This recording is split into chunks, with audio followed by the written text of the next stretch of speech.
नमस्कार दोस्तों, हमारी आज की कहानी है राधा रानी।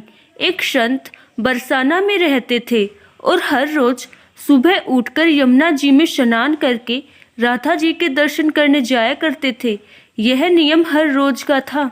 जब तक राधा रानी के दर्शन नहीं कर लेते थे तब तक जल भी ग्रहण नहीं करते थे। दर्शन करते करते तकरीबन उनकी उम्र 80 वर्ष की हो गई। आज सुबह उठकर रोज की तरह उठे और यमुना जी में स्नान किया और राधा रानी के दर्शन को गए। मंदिर के पट खुले और राधा रानी के दर्शन करने लगे। दर्शन करते करते संत के मन में भाव आया कि मुझे राधा रानी के दर्शन करते करते आज 80 वर्ष हो गए, लेकिन मैंने आज तक राधा रानी को कोई भी वस्त्र नहीं चढ़ाए।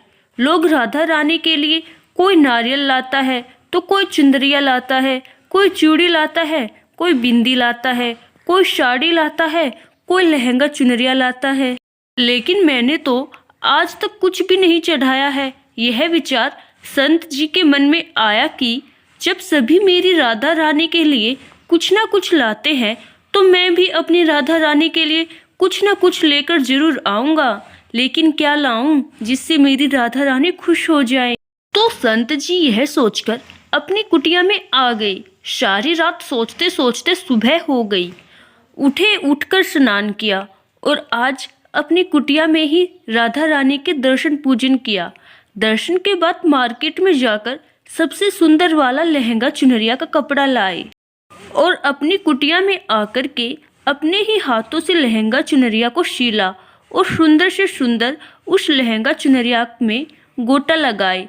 जब पूरी तरह से लहंगा चुनरिया को तैयार कर लिया तो मन में सोचा कि इस लहंगा चुनरिया को अपनी राधा रानी को पहनाऊंगा तो बहुत ही सुंदर मेरी राधा रानी लगेगी। यह सोच करके आज संत जी उस लहंगा चुनरिया को लेकर राधा रानी के मंदिर को चले। मंदिर की सीढ़ियां चढ़ने लगे और अपने मन में सोच रहे हैं, आज मेरे हाथों के बनाए हुए लहंगा चुनरिया राधा रानी को पहनाऊंगा तो मेरी लाडली खूब सुंदर लगेगी। यह सोचकर जा रहे हैं। इतने में एक बरसाना की लड़की लाली आई और बाबा से कहती है, बाबा आज बहुत ही खुश हो, क्या बात है बाबा बताओ ना। तो बाबा ने कहा कि लाली आज मैं बहुत खुश हूँ। आज मैं अपने हाथों से राधा रानी के लिए लहंगा चुनरिया बनाया है। इस लहंगा चुनरिया को राधा रानी जी को पहनाऊंगा और मेरी राधा रानी बहुत सुंदर दिखेगी। उस लाली ने कहा, बाबा मुझे भी दिखाओ ना, आपने लहंगा चुनरिया कैसी बनाई है। लहंगा चुनरिया को देखकर वो लड़की बोली, अरे बाबा राधा रानी के पास तो बहुत सारी पोशाक हैं, तो ये मुझे दे दो ना। महात्मा बोले कि बेटी तुमको मैं दूसरी बाजार से दिलवा दूंगा, ये तो मैं अपने हाथ से बनाकर राधा रानी के लिए लेकर जा रहा हूँ, तुमको और कोई दूसरा दिलवा दूंगा। लेकिन उस छोटी सी बालिका ने उस महात्मा का दुपट्टा पकड़ लिया। बाबा ये मुझे दे दो। पर संत भी जिद करने लगे कि दूसरी दिलवाऊंगा, ये नहीं दूंगा। लेकिन वो बच्ची भी इतनी तेज थी कि संत के हाथों से छुड़वा लहंगा चुनरिया को छीनकर भाग गई।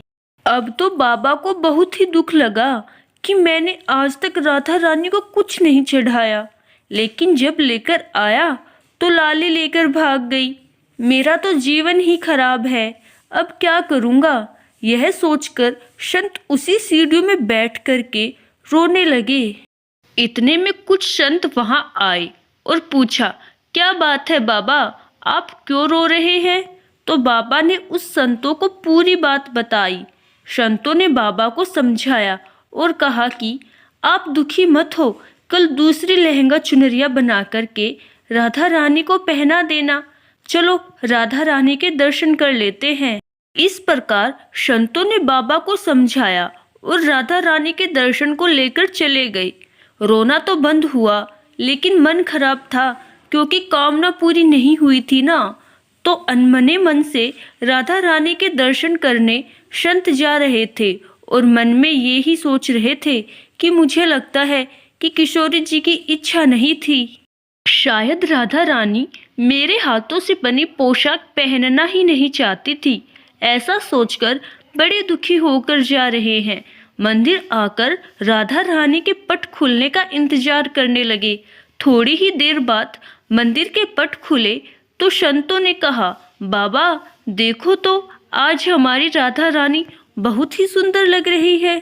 संतों की बात सुनकर के जैसे ही बाबा ने अपना सिर उठाकर देखा तो जो लहंगा चुनरिया बाबा ने अपने हाथ से बनाकर लाए थे वही आज राधा रानी ने पहना था। बाबा बहुत ही खुश हो गए और राधा रानी से कहा, हे राधा रानी, आपको इतना भी सब्र नहीं रहा? आप मेरे हाथों से मंदिर की सीढ़ियों से ही लेकर भाग गई, ऐसा क्यों? सर्वेश्वरी श्री राधा रानी ने कहा कि बाबा, आपके मन को देखकर मुझसे रहा नहीं गया, और ये केवल पोशाक नहीं है, इसमें आपका प्रेम है, तो मैं खुद ही आकर के आपसे लहंगा चुनरिया छीनकर भाग गई थी। इतना सुनकर के बाबा भाव विभोर हो गए और बाबा ने उसी समय किशोरी जी का धन्यवाद किया। तो दोस्तों, आशा करती हूँ हमारी आज की कहानी आपको ज़रूर पसंद आई होगी। अगर कहानी पसंद आई तो कहानी को लाइक, शेयर और कमेंट ज़रूर कीजिएगा। धन्यवाद।